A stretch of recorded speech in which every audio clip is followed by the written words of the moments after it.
Welcome to the Books Bible Study, where we are going through the entire 66 books of the Bible, starting at Genesis. We are now on Genesis 18. So, good morning. Welcome.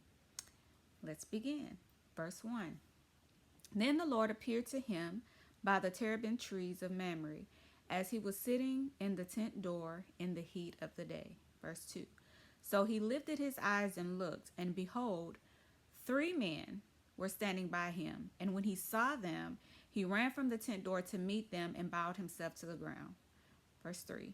And said, My Lord, if I have now found favor in your sight, do not pass on by your servant. Verse 4. Please let a little water be brought, and wash your feet, and rest yourselves under the tree. Verse 5. And I will bring a morsel of bread, that you may refresh your hearts. After that, you may pass by, inasmuch as you have come to your servant. They said, Do as you have said. Verse 6.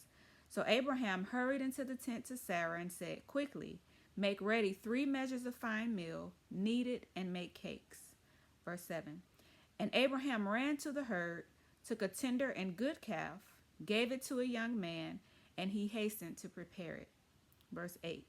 So he took butter and milk and the calf which he had prepared, and set it before them, and he stood by them under the tree as they ate.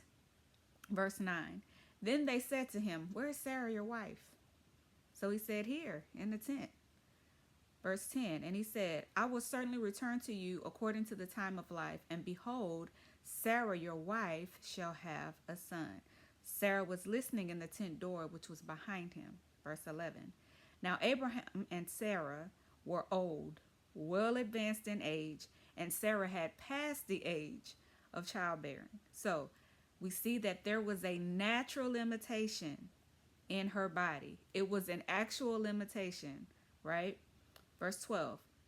Therefore Sarah laughed within herself, saying, After I have grown old, shall I have pleasure, my Lord being old also? Verse 13. And the Lord said to Abraham, Why did Sarah laugh, saying, Shall I surely bear a child since I'm old? Verse 14. Is anything too hard for the Lord? Genesis chapter 18, verse 14. Is anything too hard for the Lord? That should be somebody's declaration, right? At the appointed time, I will return to you according to the time of life, and Sarah shall have a son. So this is my question to you concerning the situation that continues to stress you out, to keep you up at night. Is anything, can you name anything that is too hard for our Lord? How have you discounted yourself from receiving what he promised you that he would do? Yes, there might be natural limitations, right? But at the appointed time, it shall happen. So he told Abraham that he will return according to the time of life, and Sarah shall have a son. Verse 15. But Sarah denied it, saying, I did not laugh, for she was afraid. And he said, No, but you did laugh. Verse 16. Then the men rose from there and looked toward Sodom, and Abraham went with them to send them on their way. Verse 17. And the Lord said, Shall I hide from Abraham what I'm doing? Since Abraham shall surely become a great and mighty nation, and all the nations of the earth shall be blessed in him. Verse 19.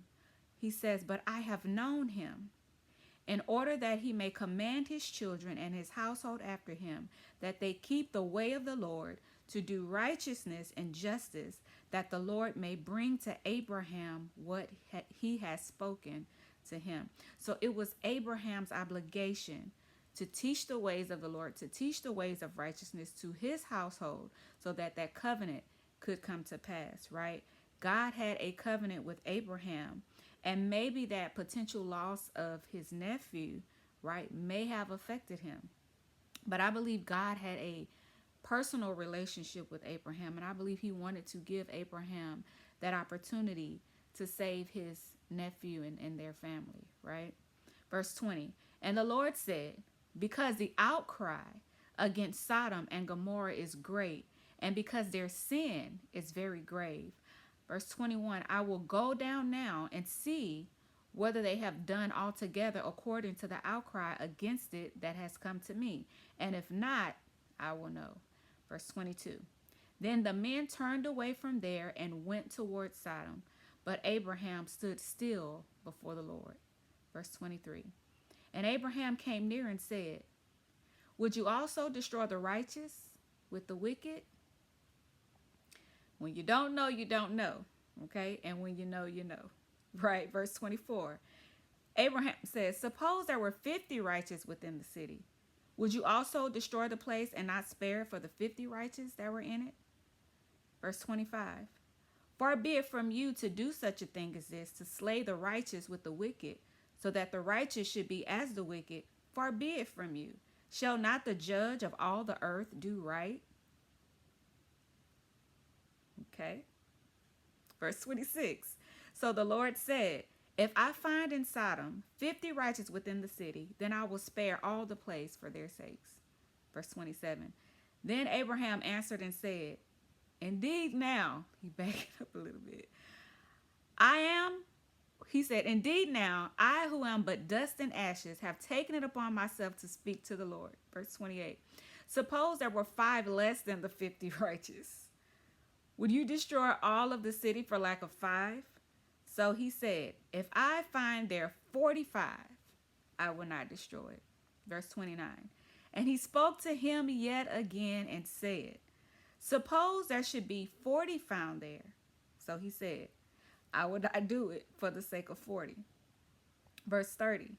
Then he said, let not the Lord be angry, and I will speak. Suppose 30 should be found there. See, he's going down and down. He knows, right?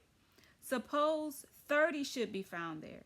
So he said, I will not do it if I find 30 there.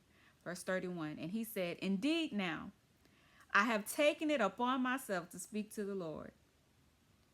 Suppose 20 should be found there. So he said, I will not destroy it for the sake of 20. Verse 32. Then he said, let not the Lord be angry, and I will speak but once more. Suppose 10 should be found there. And he said, I will not destroy it for the sake of 10.